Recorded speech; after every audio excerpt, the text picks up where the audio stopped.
he ended up just going off by himself and taking his own life. And it was quite a shock to the whole school, the community, obviously our family. This is a message to the parents that are listening here. It's like your kids could be struggling, but unless you're aware that that struggle could be linked to something, you're just assuming that You can try all this kind of treatments. You're treating symptoms. You're not really addressing what is the root cause of what's going on here. Listener tell me this, and she goes, Bruce, she goes, I'm sending all my football players and soccer players out to play sports because they're so identified. That's their identity. It's all they have. We are completely untrained as a profession that there is a link between contact sports and mental health and brain damage.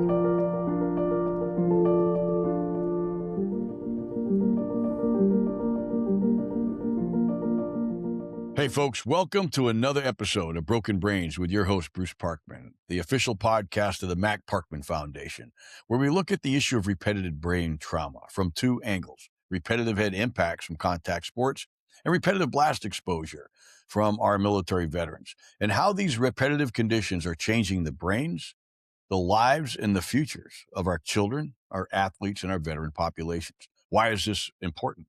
Because the connection between repetitive brain trauma and mental health is not discussed or taught in any of our nursing, medical, or psychological populations today, leaving you to be the front line of defense for those you love.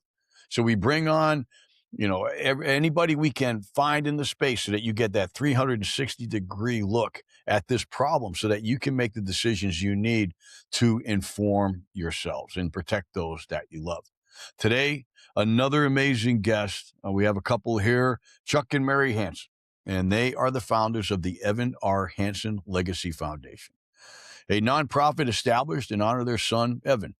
Following his passing, they have dedicated their lives to raising awareness around the issues of mental health, concussions, and chronic traumatic encephalopathy, otherwise known as CTE, while supporting research, education, and community-based initiatives.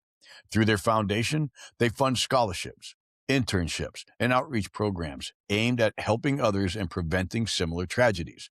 Their mission is rooted in turning loss into impact, ensuring that Evan's legacy continues to serve and protect future generations. And we all come to a point in life when God calls us to serve others, and you are definitely serving others. Chuck and Mary, welcome to the show. Oh, thanks for Thank having you. us, Bruce. Hey, no problem, man. Well, I mean, let's just tell us about Evan. Tell us about your boy, man. I mean, he looks like he was a big kid, that's for sure. Yeah, he definitely was definitely a great young man. He was a joy to be around. He also had a lot of talent for different sports, football, kind of being a primary one for him. He played 14 years of tackle football, and he was always, if not the best kid out there, then one of the best. So he played all the way through from third grade up through 4 years of college. So he was, Wow. 4 years. He went to Wabash College. That's here in Indiana. He was a senior. He was a 4-year starter. He was captain of the football team, and that was in 2018. And after the second game of the season,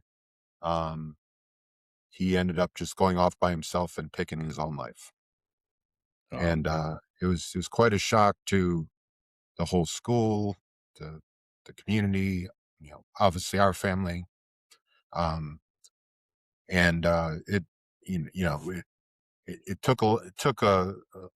It was still taking time to recover, and we'll never fully recover from it. But we did get some answers that Boston University with Dr. Ann McKee and those folks did analyze Evan's brain. They did diagnose him with stage 1 CTE, which for someone who's 21 years old, that's very young for that condition to show up.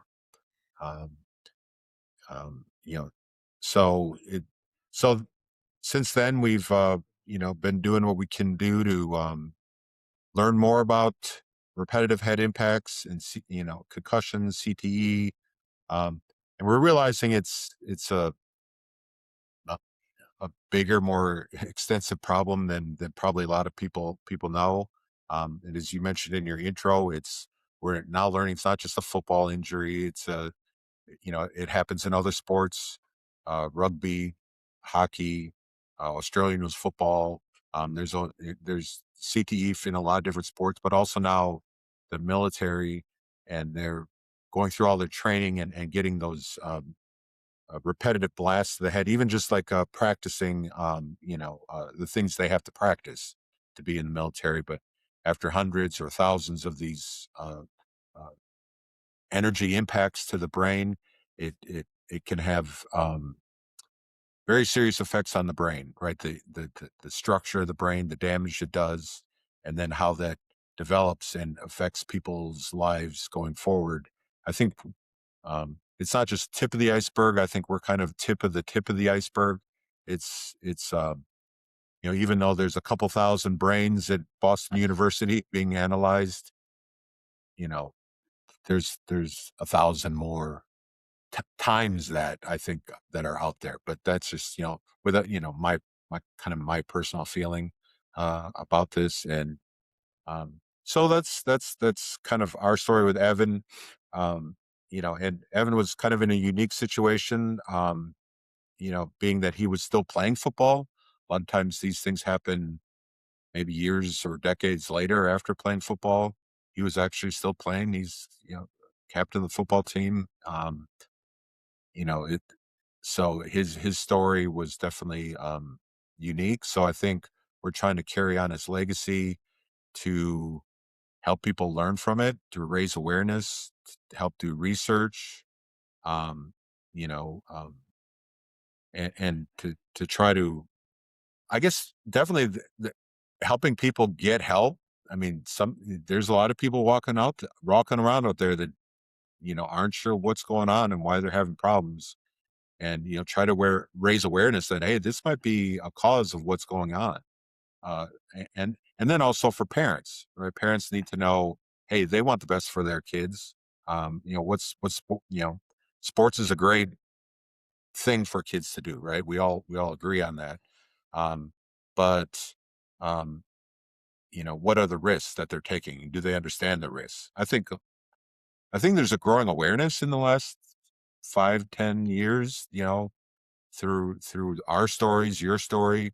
A lot of other light is being shed on it, but it's still we're still in the beginning stages, I think, of where we need to go. There's so much more to be done in research, identifying it in the living, developing treatments for it, um, and increasing enough awareness that we can start making youth sports safer.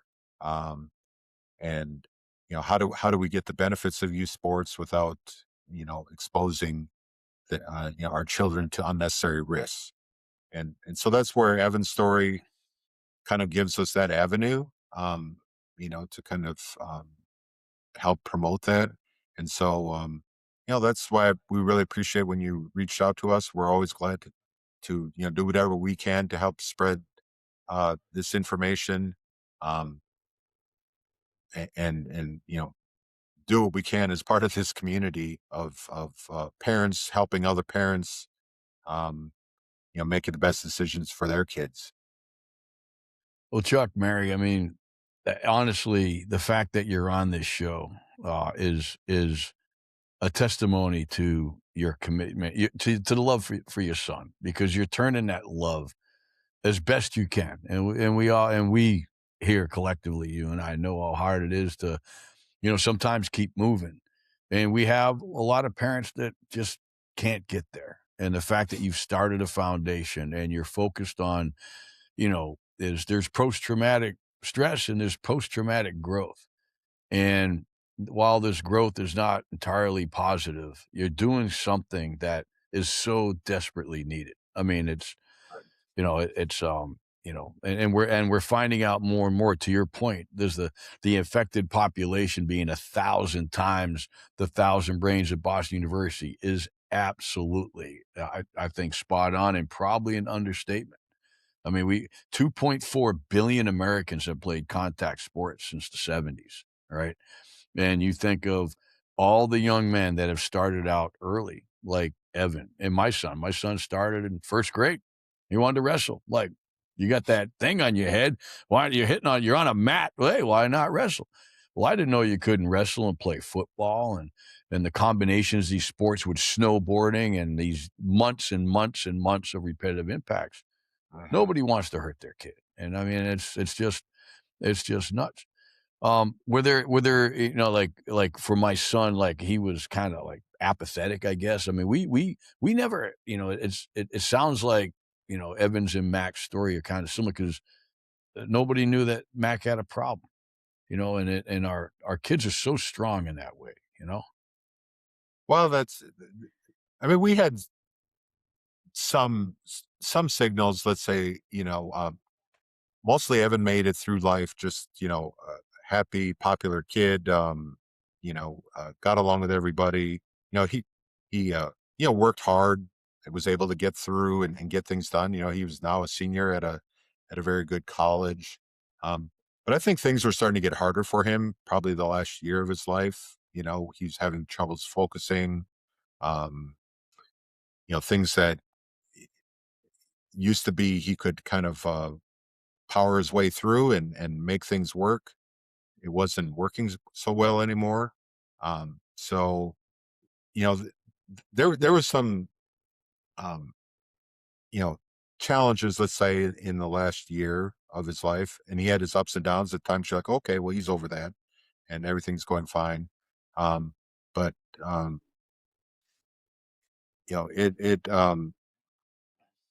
no one expected it to go the way it went, right? I mean, just because a lot of people are having mental health issues nowadays. There's a lot of reasons, with social media and all kinds of other things, right? That have nothing to do with head impacts. Absolutely. So, life in in the modern world can be stressful for a lot of different reasons. Um, and we didn't know have any idea about the potential that well this was related to repetitive head impacts. People know about concussions, right? It's you get hit and knocked out or whatever, and you have all those symptoms, but less about the kind of just repetitive head impacts that are in themselves don't seem to be a big deal. But then it seems like over years and years and years of this, they can become a big deal. Um, it's a little bit like we think about if something happens to your leg, you might break a bone in your leg, right? That's kind of like a concussion, right? It's dramatic, it's instant. Something's going on. Something like arthritis, that kind of sneaks up on you over time, and maybe you can't see it, without some kind of X-rays or some other tests. It's a little bit like what CTE and some of these other ones are. They don't develop overnight. They might not develop for years later. Um, they could be explained away with something else.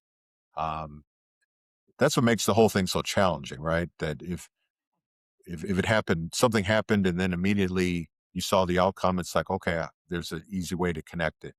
Mm. It's more challenging for these things that something that you can do over 10 or 20 years, and then 10 or 20 years later, now the negative aspects of that are coming home to wreak their havoc, right?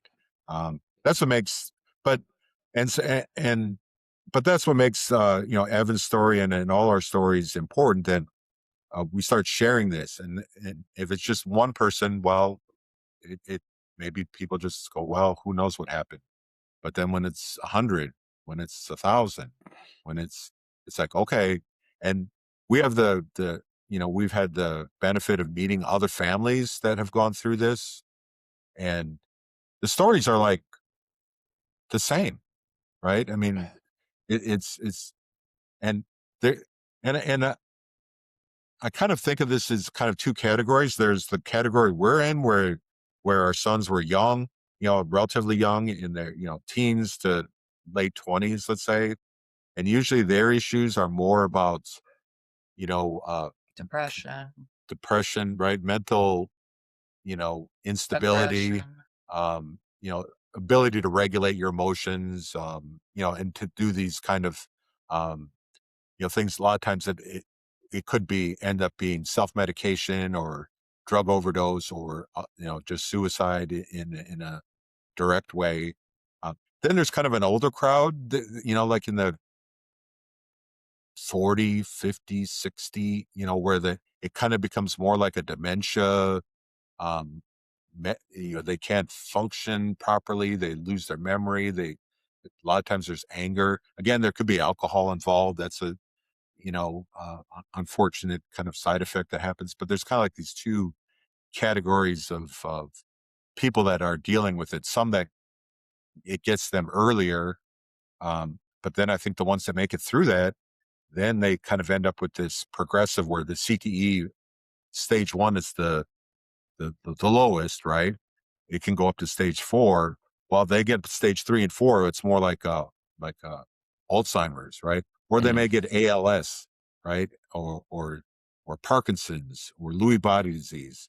Or they may have three of these things, right? But all these things we're learning are like they're kind of overlapping, and the common theme here is that you hit your head hundreds and thousands of times, things start breaking down, right? It's just, um, your brain is very fragile. I mean, it in a certain way, it's very robust, right? And I think a lot of times it has the ability to completely heal itself. It's not like one concussion, you get CTE, right? It doesn't work like that. Um, but, um, we're those that's kind of what we're seeing with the head impacts and the long-term things. But it's been good to reach out and see other families, and then you just kind of hear these stories, and it's like, okay, everyone, it's so sad, because everyone's dealing with it. And I would also say there's so many possible people that died, just in our own circle of friends and family and community, and we're like, they've got CTE or they got something like that, and then, Can't. but then the time window, for example, to donate your brain is very small. It's like, 24 hours. it's 24 hours, and so people are usually in shock, right? And so either by the time you hear it's more than 24 hours, or they're like, I don't want to have anything to do with this, right? They're just grieving, right? And Yep. and to have the idea of, well, we're gonna take the brain and send it off somewhere. A lot of people are just like, I can't do that, right? And so, what you're seeing is just a that's why I'm saying it's the tip of the iceberg, right? There's some, just the awareness to go, hey, maybe it's CT, maybe it's not. Maybe it was, who knows, right? It might not be. But let's let's get the brain sent anyway, right? And Let's look.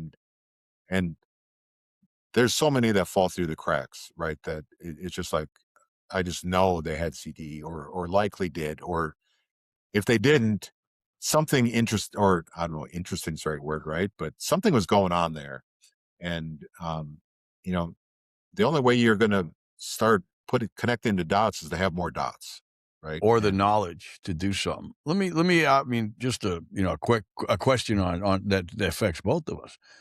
My son was obviously, he had he just didn't want to he had no energy, he didn't do anything, but he still kept playing sports.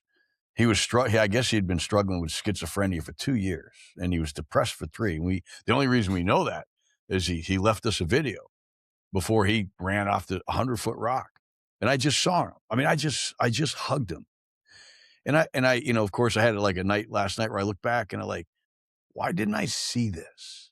Why is my son or our son struggling?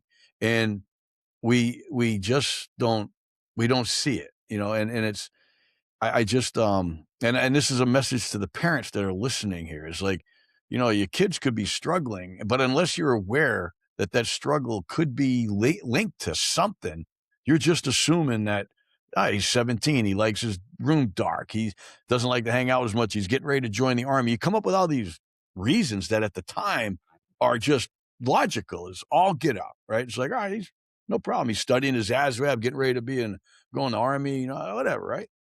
And then now you look back. Why do you think are we groomed? Are we programmed not to see this? I mean, because it happens over and over again. Well, I mean, part of it is not recognizing. I mean, we were helping Evan to get some kind of different treatments, but it's kind of the standard depression kind of treatments, right? And they throw, their, you know, their arsenal of what they have to fix it. Um, but nowhere did any of the doctors that we dealt with go, hey, this might be because of football, right? And Right? there's no, Yeah. so that's one thing of the helpline. We give a lot of our money that we raise to the Concussion Legacy. I guess now it's called the Concussion CTE Foundation helpline, Yeah, they did where change people it. call, and then they get matched up with doctors that or whoever locally that are known to at least be aware of this. Like, okay, this is a possibility, and we need to investigate because, especially back, um, you know, there was no doctors or that we knew that were really talking about this. And if you're not really treating the The what cause. the problem is, you Yeah. can try all these kind of treatments, but you're treating symptoms. You're not really addressing what is the root cause of what's going on here. And we're Uh, medicating the kid. I mean, I just had a premier psychologist on the podcast before today, and she's like, "We are completely untrained in this." And it was, matter of fact, after Mac left about a year ago, I mean, I had to go through therapy, man. I didn't want to be around anymore, and I'm sitting in front of my psychologist, and I explained to her, I'm writing this book, right, for parents, right, writing this book because I'm starting to figure out that my son should be here. That I should have known that playing back-to-back sports or starting so young, whatever, right? I didn't allow him to smoke dope or, he had to put a seatbelt on. I knew all these things that you're not doing this because you're a danger and I loved you so much.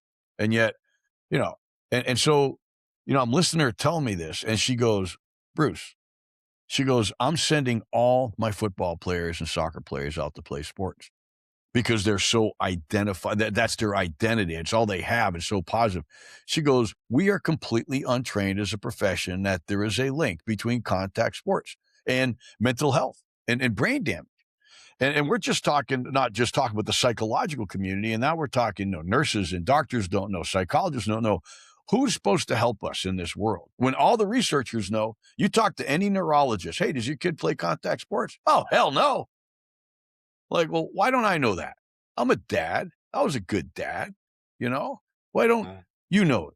And I just think that not only is the problem is not just the people that are suffering in silence right now, it is the complete lack of education and awareness of something that's been known for a long time.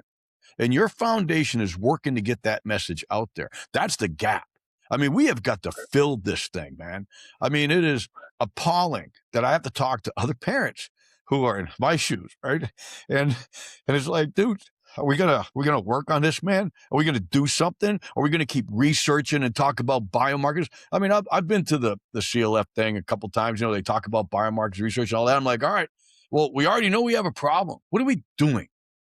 And unfortunately, it's parents like you out there that are doing something in your son's name. And it's just, I think yeah. it's amazing. I mean, Well, and sometimes what we do is very little, but I mean, but it's a big problem, right? It's kind of like you're kind of like scooping at a mountain with a spoon, sometimes. But um, I like the analogy, man.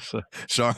but and there's headwinds too, right? I mean, we don't have. I mean, who doesn't want this information to get out there, right? I mean, there's a lot of people with a lot of money, that are not, are causing headwinds. Let's put it that way, right? So, but all we can focus on is what we know. We know what the truth is, um, and we can just keep you know um, doing the little things, right? Because that's all we're just little people doing little things, right? And you don't know where some of this stuff goes, right? Sometimes providence steps in, and one small thing leads to another, and it's not it's you know if we think we can fix it ourselves, it's too overwhelming and depressing because we Yeah. we can't. I mean, or we would like to. That would be really. It would be That if we could snap our fingers and solve it, right? But it's such a big problem, and it didn't happen overnight. And even if we started fixing things today, there's a whole pipeline of people in there, that have played, whether it's rugby or hockey or football or whatever, heading soccer balls. There's a whole there's a whole pipeline of those people that are going to be living this out over the next decades, right? So,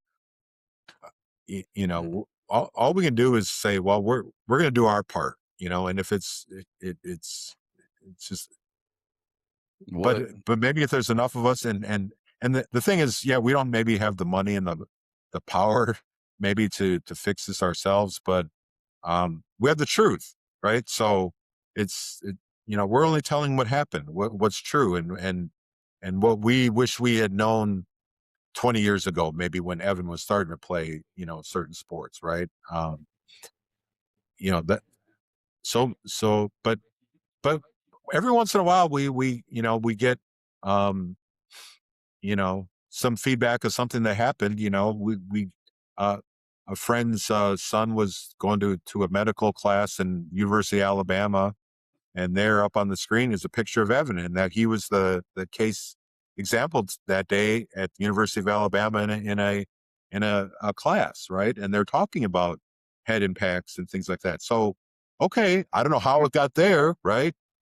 You know, God but moments. somehow if you're speaking the truth, and just kind of keeping planting the seeds, you might have to plant 100, but one of them goes somewhere maybe you weren't expecting, right? So that's where we just have to keep the faith, right? And Got just to keep it one you know life at a time. So, Mary, yeah. let me ask you a quick question. So, after my son left, we still hang around with his friends, right? We fly him out here, we hang out there, and they tell stories that I never knew, right? And I'm like, what?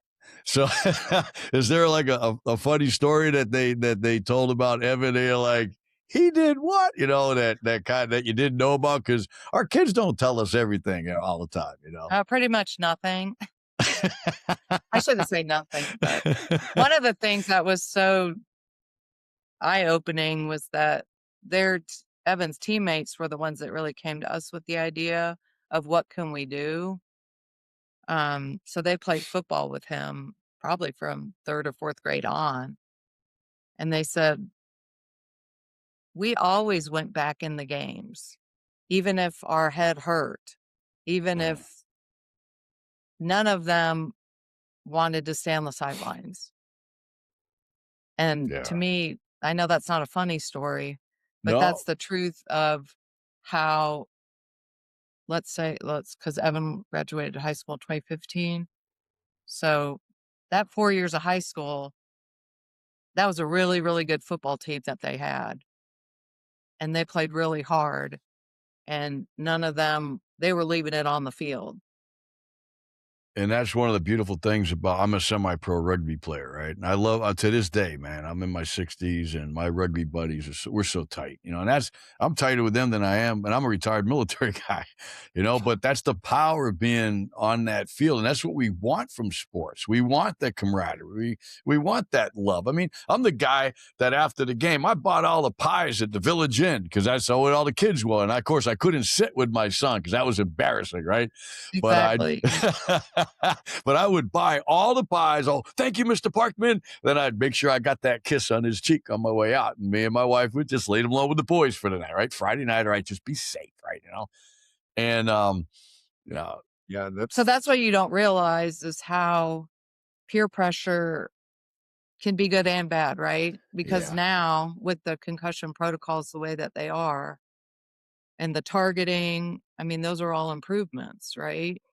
They're actually pulling people out of games if they make an improper tackle, or if the doctors are on the sidelines, you're not going back in, right? They are putting health more as a priority than it used to be. It's not like, "Oh, I'm going back out there, coach." And they're like, "No, you're not," kind of thing, right? But you made a good point, Bruce. It's like how do you keep that part of sports, right? Without it seems like we can keep that part without risking our kids' future lives, right? By unnecessary head impacts. And sometimes things are going to happen. Kids bump heads, they fall Mm. off bikes, fall downstairs. Stuff happens, right? But that's different than lining them up month after month, day after day, and having them run into each other or heading soccer balls or whatever uh, and so that's where I think that like even at the highest levels, the NFL, sometimes they do things you're like, okay, they're kind of getting the thing and they're moving in the right direction. Sometimes you're like, man, they are going the wrong direction. But sometimes, but if you go to an NFL practice, they're not hitting each other. We go to, we've seen the Colts practice, Packers practice. They're, it's, they know they have to protect those athletes, right? So they're not pounding on them and beating them up. There's enough of that in the game. You know, that has to trickle down through the NCAA to high school and youth sports. That I wish that's one thing I wish the NFL would be more of a leader. Um, for example, in England, right, they have, they call their football our soccer, right? But they kind of have more of an organization that's all the way from professionals down to youth sports. We don't have that for football. It's multiple No. levels, different independent. So they can come up with a rule that applies, all the way through. So they say, well, you know, um, under the age, I can't remember. No, they came up with it for England, basically saying no heading the soccer ball, I think age 12 Mm. is what they said. So they changed the rule. Well, we even if you wanted to change a rule like that in in the United States, there's no one organization that could do it, and nothing like that in football, right? We have Yeah. There's Pop no like Warner, we have USA CYO, soccer. we have local, and it's all mostly run by dads and whatnot, and they may or may not know anything about repetitive head impacts, right? Probably not much, if If anything. anything, Uh, yeah. and so to get to get that information that I think like the NFL knows, a lot, but I that think the information NFL. is not really not getting down to where it needs to get down, and so that's why we keep talking, right? Um, and I don't know. I would say locally here, youth football is a fraction of what it used to be when Evan was playing. Just what I've seen, like they have a hard time. Like our school had two full teams of kids. Of Now, contact? Wow. right, Yeah. right. Now there's not enough. They typically, different schools around here have to like put multiple schools together to form a team. Now I have no idea if that's related to stories like Evans, right? I think it might. Um, I think it is. you know, some And I parents are like, well, and I think the youth football, y- they need to be out in front of it, right? If they're going to just say, well, it's not an issue, and or just pretend it's not an issue, then parents are like, well, we think it's an issue, and you're just ignoring it, so maybe that's why we're just not going to do it, right? Instead of saying, well, it is an issue, and these are the things we're doing to limit head impacts, and these are, the kind of things the training our staff has and whatnot. Yeah, if they got ahead of it, they probably could get more players, especially we start if getting the into junior high school. I Yep. think that's a good level for playing football, right? Just like it's a good example, like, kids in high school, they want to get stronger. So they start doing bench press and deadlift and all that kind of stuff. You don't have 8-year-olds doing bench press, right? And deadlift and, you know, No. see if an 8-year-old can get 100 pounds over his head, right? Why? Because it's ridiculous. Their bones are not and muscles aren't, strong enough to do that. So it's kind of like the same thing for the head. Well, why do we think an 8-year-old head is okay to be knocked around when we're not having them do deadlifts, right? I mean, Mm. because there's a time in their life where that stuff makes sense, right? If you really want to get strong at the high school and college and pro levels, you're going to hit the weight room. But 8, 9, 10-year-olds, they're not hitting the weight room, right? They No. need to be out playing, running around, climbing Having trees fun. or whatever, Climbing trees. right? Right. Getting strong, just doing stuff, right? But not like, you know, Hurting them. Yeah. running into each other, right?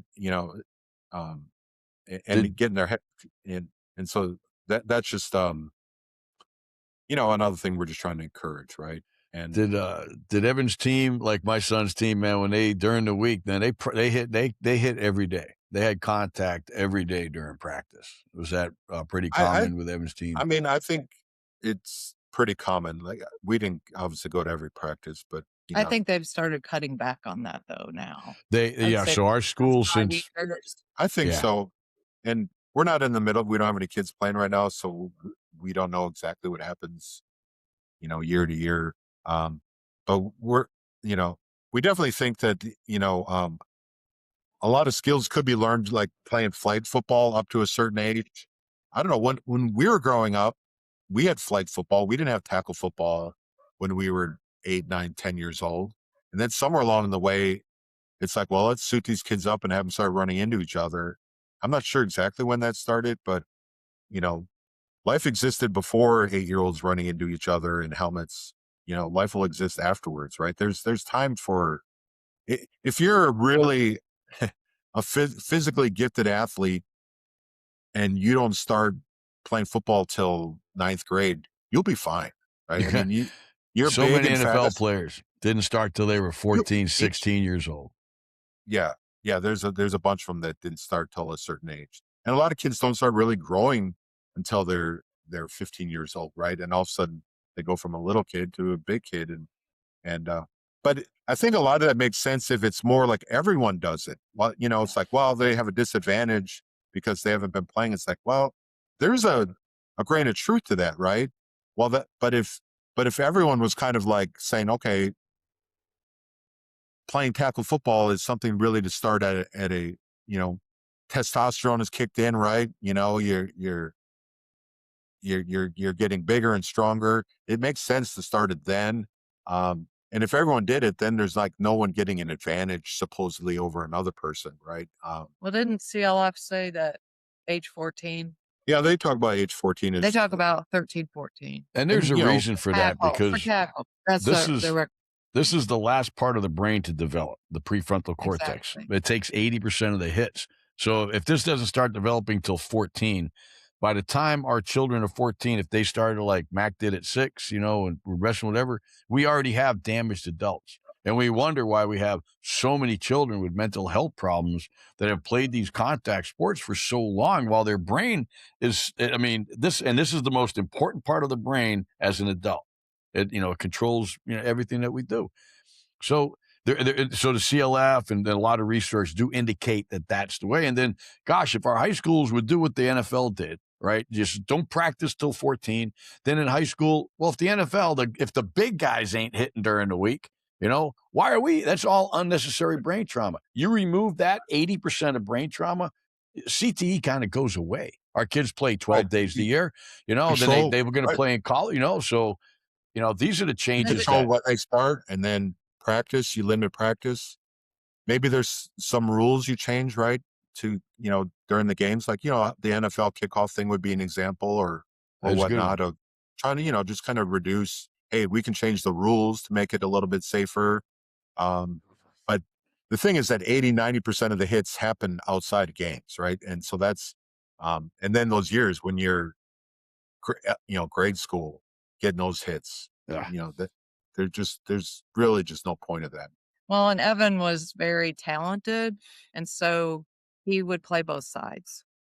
He would play And offense that's and a whole nother, yeah. So that's double the exposure, right? And I saw that on my Right. son's team.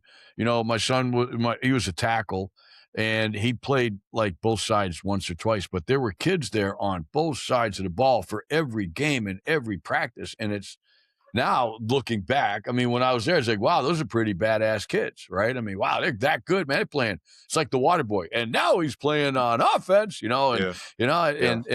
and wow, and now we know. Ugh, guys, is there anything dumber we could do with our children? But we don't know. We didn't know, and Right. well, the yeah, thing was is Evan actually could do it. Like, he could play extremely well on both sides. It wasn't like he was, like, filling a hole They were or short anything kids, like right? He that. was what The positions did your son play? Well, he'd be running back and then linebacker Oh, typically. yeah, two of the baddest positions on the team, man. No, I mean, not Yeah. just, those are the animals, man. Those are the guys that carry the team and, yeah. Yeah. It's kind of, yeah. Tell him that one story. I don't remember what team it was, but they always said they looked where Evan lined up. Well, wow. That was just in high school.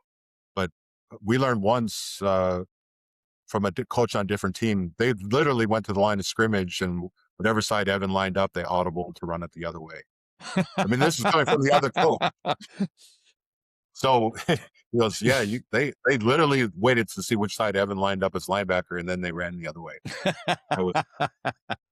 So tell me about your boy a little bit more, man. What was he a funny kid? I mean, did he have is he sarcastic? Oh, that's kind of funny thing. He's like I'll give another story. Like we have a friend who was a coach at our high school. He showed up um his first day, right? Seeing the football team. And, you see everyone, all the kids, so you're trying to figure out who's playing, who's a player and who's, a poser, all that kind of stuff. Right. And so Evan's just kind of like smiling and, doing, it's kind of on the sidelines and whatnot. And the other coach goes, well, there's Hansen. Yeah. He's probably our biggest hitter and blah, blah, blah.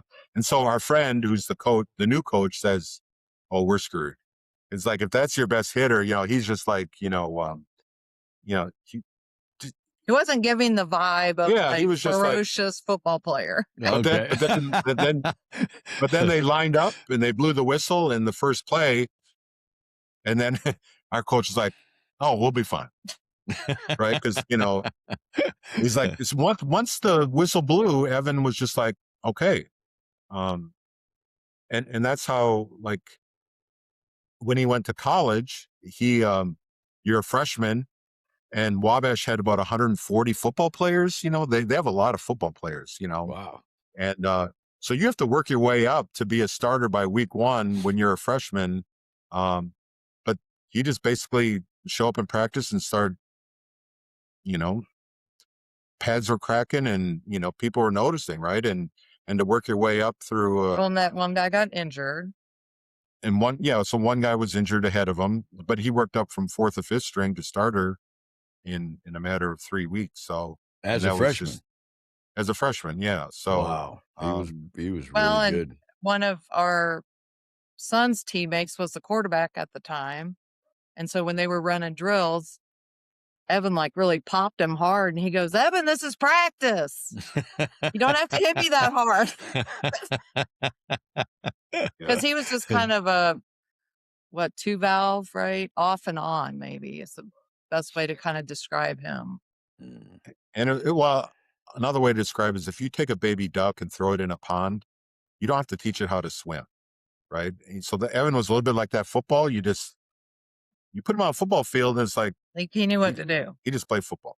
Like it was just very natural to him. Like everything about football was natural to him, right? So, but then once it stopped, he was not. I mean, he's not a bully. He was always smiling, just kind of joking, real easygoing. But he had the ability to flip a switch, and that's kind of what you need to be able to do in football. Is it's time to play, right? And he definitely had the ability to do that. Did he? Was he a video gamer at all? You like that stuff? My son was not as much as the other two, but no, our other two really liked video games. Well, he was always playing. He was usually in the sport, right? And what other sports did he play? Sorry. Well, he did. He probably had to work a little harder in school. I mean, just because of who he was. I mean, he just academically wasn't quite the he was same a wrestler. as the other two, and he wrestled. So he's just like my boys. He's a wrestler too. The problem with Evan, he didn't start wrestling until high school, or really junior high, and so he definitely was a little bit behind because he would end up being ahead 8-0 in the 3rd period, and then end up getting pinned, because someone would do a move. He's like, Evan had never seen it before, and instead of just like running the clock out, he ends up getting pinned. You're like, what just happened? Right. But You were winning. Yeah. yeah, Yeah. My son, he was he was a big kid, so he was always wrestling higher than his skill set. And so then they would throw him against these other wrestlers. So he's like, "Oh, Dad, wait till I'm a senior." He says, "I'm going to get them all," and that's what he was waiting. He was waiting to get up there, and he had literally just signed up for wrestling practice the day he left, and which caused a lot of problem. It caused a lot of thinking out there. But I love those wrestling meets. Oh my gosh, I'd sit in those stands. I mean, I yeah. went to all the games. It was just what was it like being a college parent? Like, like you're at a college. I've only been to one college game because I was in the Army at 17, and I went because my buddy, who's an NFL player, was the team captain, and there's a long story there, but he's now starting to see through his family the impacts of these young. Like, he's got a problem big time with a 20-year-old former Division I quarterback having played since he was 6. So now before he was like, nah, I wouldn't change a thing. Now it's like, yeah, man, there might be something here. But I can only imagine being the parents and your boy's the captain on the field, man. That must have been pretty cool. Yeah, yeah, and I was more of an amateur photographer back then, so I typically would be on the sideline, taking pictures. So I think one thing I'll see, even definitely watch on TV, but even sit in the stands, you just have no idea how fast and how hard the game is until you're like there, right? I mean, And it was D3, so these guys aren't like yeah, it was, your D1 players. I mean, they're big, but Yeah, but still. it's definitely like standing. It's probably what a deer feels like standing in the middle of an interstate. I mean, it's just like stuff is just flying by, and you're like, there's a lot of energy and possible destruction about to happen because it is, there's a lot of moving, moving and whatnot. So, definitely got to understand, kind of the speed of the game, and I'll be honest, like sometimes I'm like, how do these kids not get hurt more? Because I'm like, well, I don't know. Everyone plays football, so I don't know. I guess they somehow make it through it, right? I mean, it's like that was a thought that would go in my mind. You're like, well, I didn't know any better, right? But when you're there, you're like, something doesn't seem quite right. Like, how can you do this and year after year and it doesn't affect you, right? Yeah. I don't Well, know. So that was something. So, but it was always fun to watch Evan play. I mean, because he was always in the middle of it. He wasn't maybe the fastest guy on the team, but he always had like an instinct, right? So he was able to have a step on everybody. Um, oh, I missed his first interception in his very first game. yeah, his first play his first play that he on defense that he played, he got an interception. So that I was like, at the concession stand. hey, And they're like, Hansen just, I was like, what? looking for the jumbotron, right, or whatever, right? Oh, Well, that's amazing. okay, so this was like his first game at Wabash. It was at Sydney, Hampton. So I think we drove, 16 hours to get there? 14 hours? Oh, wow. And then, because we were like, is he going to play or travel? And he said, yeah, he's traveling. So we said, okay, we'll go. And then he ended up getting in the second half second And quarter. or second quarter. making And then interception. he gets an interception. So there you go. Then he was a Wow. starter after that. Yep. Coach saw him then, huh? Yeah. Yeah, that's awesome. Well, look, tell us about the foundation. What do you guys do? What kind of events do you have? What are you promoting? And tell us all about that. I want our audience to know more about that. Yeah, it's on our website, ERH for Evan Robert Hansen 32.org. But a couple of Evan's friends came to us, shortly after he died, or I guess it was actually It was a like few months, January-ish. after, and said, well, we just like to have like a little golf tournament. Um, you know, and we said, okay, we'll help you. And so that was the first one. I think we're up to the 8th one now. And we end up getting 150-ish golfers, plus or minus, golfers, and raise money. And we'll have different events through the year. w- um, but we end up raising money. We've created 3 scholarships at different schools. We support the local Merciful Help Center where Evan worked. It's like kind of a food pantry. Wow. So we support an intern there to work in the summers to kind of see how what it's like to work at a food provider like that. So because it was a good experience for Evan. Um, Well, one of the reasons that he got hooked up with that internship is there's a lot of Spanish speaking people around here. And so that was one of his majors. He was Really? biology, Spanish, and he was fluent in Spanish. And so that's what they like over there is to have interns that can speak or that are bilingual. Wow, So amazing. yeah. and then we support like the helpline, so for people to call, and whether it's themselves calling or for a family member or friend, like, we're having problems. We don't know where to turn next. Mm. So they're good about hooking them up with, some good local options for getting help because Evan really didn't get the help that he needed. So that's something we, you know, thought was really worth supporting. So I think now I think they got 9,000 calls they showed us in last year, last year, 9,000 calls Wow. to the helpline. so that's a lot of people you're helping. You just, well, and we're not the only supporters of this, obviously, but we like to help fund that. Well, because I think they're talking about ways to expand that even, right? Because it's It is the I don't best know in the that country. I mean, we put it on our website. It's in the book. I mean, there's no other website. I mean, there's no other, and it's like a fortunately, screening tool, you know? And so absolutely. people, yeah, so people have been very generous. I think we basically take in money and give money, right? So we don't have any overhead. Nobody takes any salaries or, anything like that. We're just kind of one of those.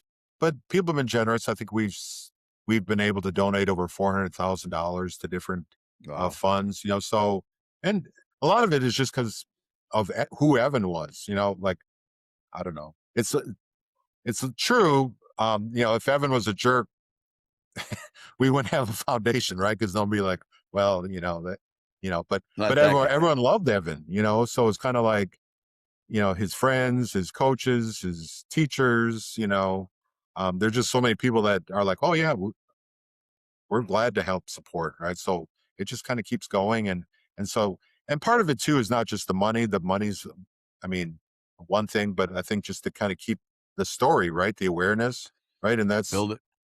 and that's all we're doing. It's just like one little spoonful of dirt at a time, and just you just don't know where it's going to go. And maybe one day you hit someone that you know has a bulldozer, right? And they can start Uh, doing something. But we just do what we can, and um, try to keep the awareness, of Evan's story. And I think we get a lot of feedback, from random places that, yeah, this story is getting out there and it is making a difference, even if it doesn't happen as fast as we want. Because we know it's one thing when something's true and then other people don't.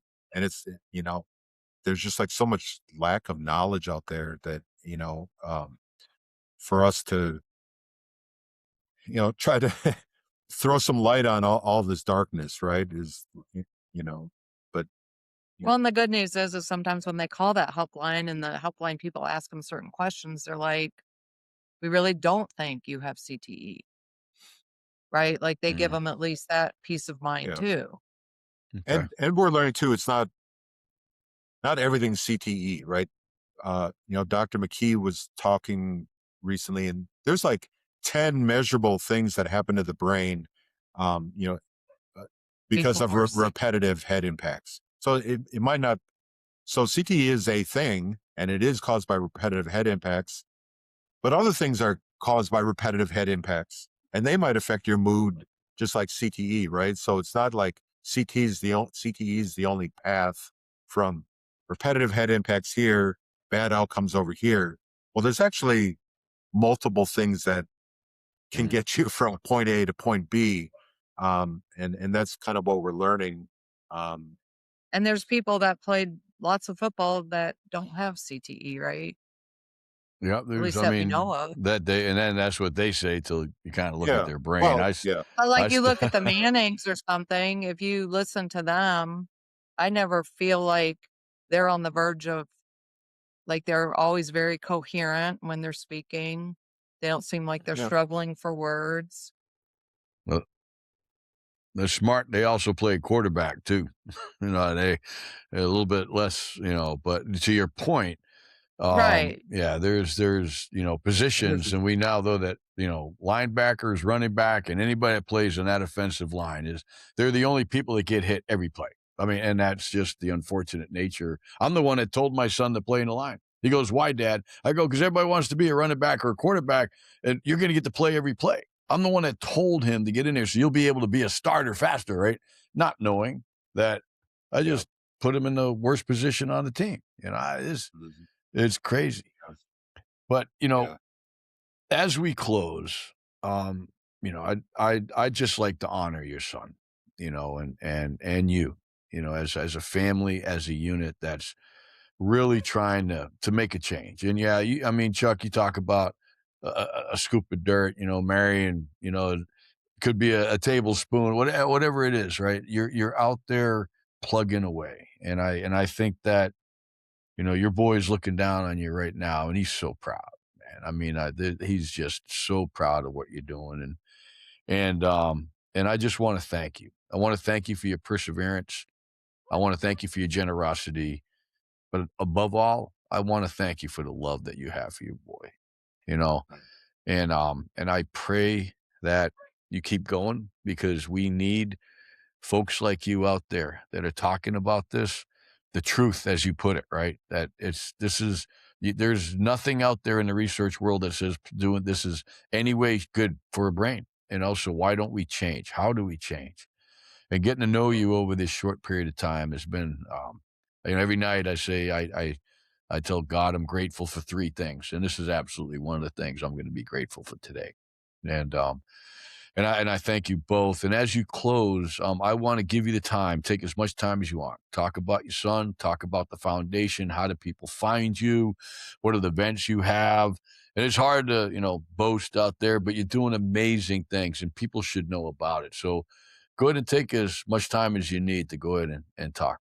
Yeah. Well, we mentioned that our website, we're about to open up the tournament. We play every July. Um, and so that's our primary uh, way we kind of honor Evan and raise some funds to support different funds. So um, we do have a Facebook page where we do try to post and latest things related to TBI and CTE and whatnot. We try to do that.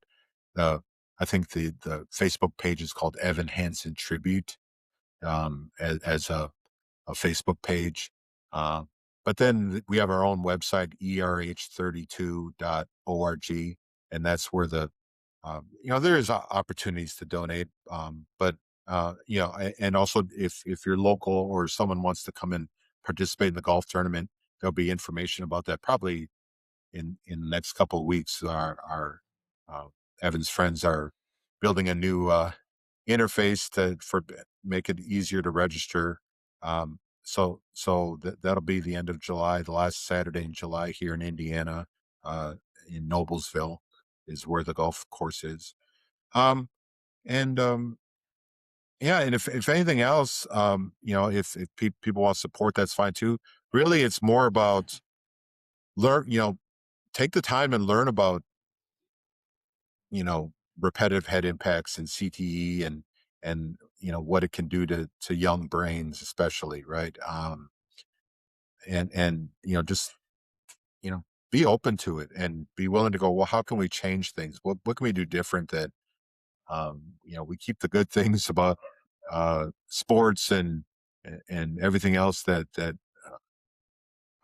help young people grow up and be better members of our community, but also let's not get them to adults and give them a liability of potentially, a damaged brain, right? And long-term health ramifications that are going to affect them the rest of their lives. That's not, no one wants that, right?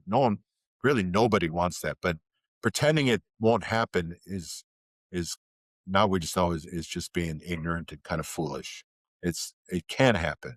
And so it just needs to be something for people to think about and be aware of. And that's really our primary focus, supporting, these other foundations and scholarships. That's all great. And we're trying to honors Evan's kind of philanthropic outlook on life. He was a very giving person. Um, so we want to keep supporting that and the things that he pursued. But ultimately his story is about, not only that, but, um, what are the risks of long-term head impacts, and if someone thinks they may have an issue, it's not the end. There is help out there. There's a lot of things people can do to kind of make your life better, and as dumb as it sounds, I've just, I'm learning that, hey, eating well, exercising, getting good sleep, that goes a long way in, whether you have head injury or not, all those go a long way in making your life a lot better. And definitely for people that potentially are suffering from repetitive head impacts, you just got to get on top of that and just, make these healthy decisions. And it really can push back on a lot of the negative things that might happen because of, you know, the changes that have happened in the brain. But I guess the other thing is that if people would go to that Concussion Legacy Foundation site, the CT site, they're always looking for brains, right? So you can pledge your brain whether you did play contact sports or if you didn't, because they really talk about we need healthy brains too, not just the ones Big gap. that are Yes, ma'am. damaged. And if you go ahead and register now, then when that happens in your life, it's all there's a procedure that's very easy for people to follow. Because when they're grieving, right, they don't want to make the decision, well, are we going to donate the brain or not? You just make the decision now. yeah, and I would say that takes a lot of courage for people, like especially if you're in your 40s, 50s, 60s, and you played some contact sports. You are a prime person that could, the research could really use your information both while you're alive and, whenever that day is you pass. If you can have the courage to go, okay, I'm going to face this and I'm going to, try to turn something that might be a liability and to give that up and to try to help somebody else down the road. They're looking for, that group of people to really help their research because there's still a lot of unknowns, right? And although, yeah, so that I encourage if anyone's in a category like that to to be brave and make the sacrifice to say, okay, I'm going to sign up. But you probably have to take a few tests and answer some questions.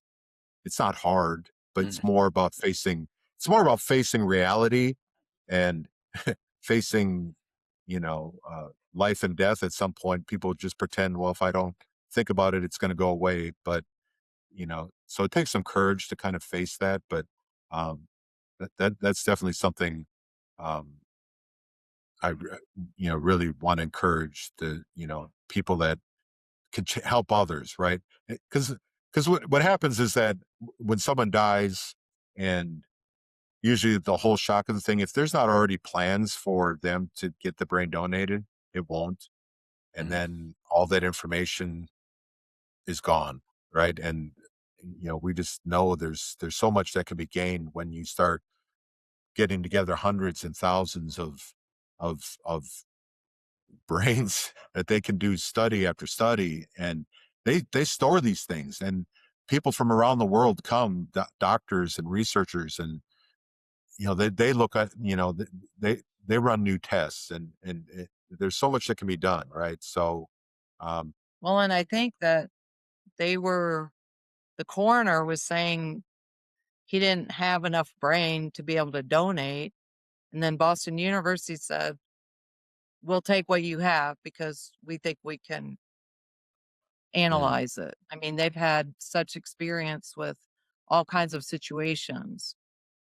And we didn't know anything about CLF until he had died. Yep. I mean, it was I for us. mean, It we're at was the well, cemetery and they're calling us, right? Like we didn't even, wow. Really, and I would that's say that God moment. that was the thing about Evan's story, right? He was kind of very high profile because football players in the middle of the season, it's pretty rare for that to happen. plus he was a beta. Right. So, but it wasn't something that could got swept under the rug, right? So it kind of got out there. So they have their feelers out, and it got to Boston University fast enough that they were able to you get the request back to us. But a lot of people, if you're 50 years old and living by yourself in an apartment or whatever, and you die, I mean, that news doesn't go out like on a hot wire within 24 hours that they can then try No, to they get a have hold of no the brain, idea. right? So Yeah. these things have to be done ahead of time, or also, the coroners or families have to be aware that, hey, this something's not right here, and they have to be willing to pull the trigger really quick, or to make the decision really quick that, hey, this might be a brain that be worth having investigated closer, And think of the closure that's given you. And that's one of the blessings that I mean, we were in the same situation. The coroner told me, he's like, I just said, I want to know why my son's not here. I don't understand this. I don't have a clue. I was just why. And he goes, did he play contact sports? And I go, well, hell yeah. I mean, American kid. He played football, rugby, blah, blah, blah. He says, well, I tried to do a CTE exam. I said, what's that? And then he says, I don't have the tools, but you might want to check it out. And I just went to Karen Ziegel at Stop CTE. I said, look, I need some help. I just heard about what the CTE thing. And she called me back. And next thing you know, I'm talking to Nowinski Christian's organization and BU. And they called back and they said, we had him, we were scheduled, for cremation. And they're like, and I just through the grace of God, there was a lot of unethical activity from the football team. My son was getting marijuana to medicate his brain. And so there was a lot of thievery and a lot of crime that we had to deal with at the same time of our son leaving. And for some reason, because of that crime, we never cremated him. So it was like 2.5 months later when BU called back and they said, well, we're sorry. We just thought that, that you're not going to make a donation because it's been 2.5 months. I go, no, I still got my son's body. And they're like, what? And just like you, out of the grace of God, we were able to make a donation that we never thought we had no idea about this stuff, right? I mean, all right. we knew is our son's not here, man. And like, wow. Yeah. But it's yeah, your point's all about donating the brain and supporting research. And is like, yeah, I said, I'm doing my brain. I want to be in that refrigerator with him. You can have my Well, I brain mean, right now. we're donating ours. I mean, we filled it out. But and they may not accept. I mean, Oh, they'll take them. Yeah. yeah, but but they're especially interested if you played any kind of repetitive head impacts, military service, especially if you were exposed to grenades and all that kind of stuff, or artillery. Um, so Females, right? They're starting to But get more and more female But to your brains. point, they have like hardly any healthy brains to study against it. And your point, ma'am, about the healthy brains is absolutely, but they need those almost as bad. They want to give everybody closure. My son didn't have CT, but then we paid for another study where they went back and looked at all the brains under 30 to include your boys. And I'll send you that study. 100% of those brains were significantly damaged. 100% of those brains had severe mental, cognitive, behavioral, social, or psychological disorders, and 80% of them, are not took their own life. and Right. and 60% of them didn't have CTE at all, but they all had Right. RHI exposure. So, Exactly. there's a lot there, but the healthy brains, they're always like, please, just we never think Mhm. about it, right? It's like, Right. on your donor organ cards, are you are you going to donate your brain? But then you don't know where it goes. If it goes to there, it's going to be studied and compared. Yeah, Right. be good. Yeah. Now, how far away are you from Muncie, Indiana? Hour and a half, maybe. Maybe we're right outside. I Have you got been to Muncie? I used to hang. I was in the 101st Airborne Division down in Kentucky, and my buddy, he went to Ball State.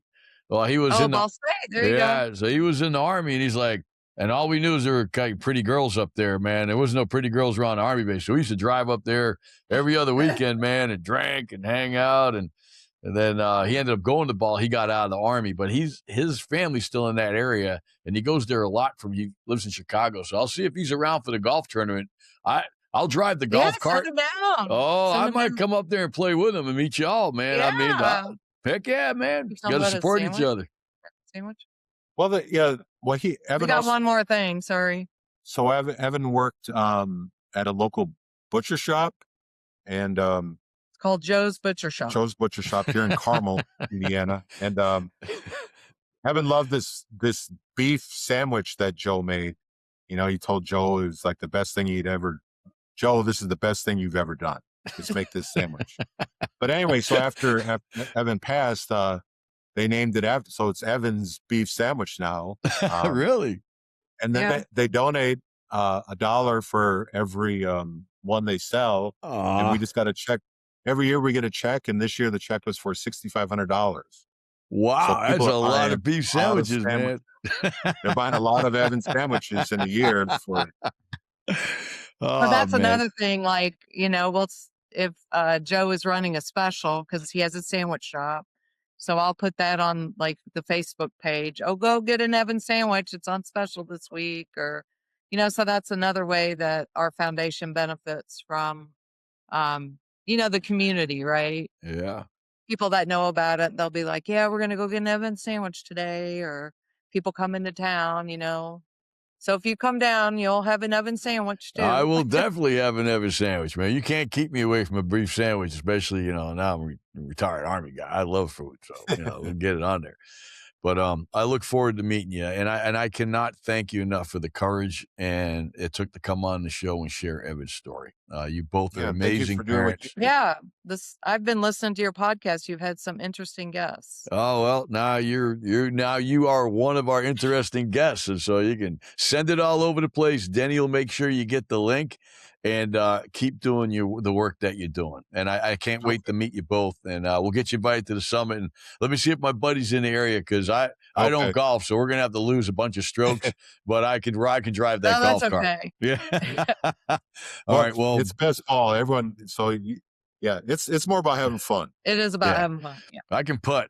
Well, I can putt. All I can right. I can hit the ball. It don't go in. But anyways, I look forward to meeting both of you. May the Lord bless you both on this mission. And I know our boys are looking down right now, and there's a lot of smiling going on. So keep doing the good work. And I can't thank you enough for coming on. Thanks, Bruce. Thank you. All right, folks. Well, folks, another great session. It's these ones are hard, but you have to learn this. You have to know this, because this doesn't have to happen. And our boys should both be here. So look, get educated. Go to our website. The book's right there, PDF. Download it. Get a bag of popcorn. Read it. I just updated. I spent 6 months writing that thing. Read it. And get on there. Take our app from the Apple Store, the Google Store, Head Smart. It's got RHI information all in there. We got the Summit 16th and 17th. We're going to be pushing Mary's and Chuck's golf tournament out there. So get involved. Understand this. And remember, like us, subscribe us, push this podcast out there, and help us get the 2,000 subscribers this year, man. We're on a mission. We'll do what we can. We'll do. But thank you all so much for coming on the show. And remember, your kids only have one brain. Take care of it. That's right. All right. Yeah. All right. Exactly. Thank you, Bruce. Thank you, Bruce. No problem. Thank you, man. You guys are amazing. Okay.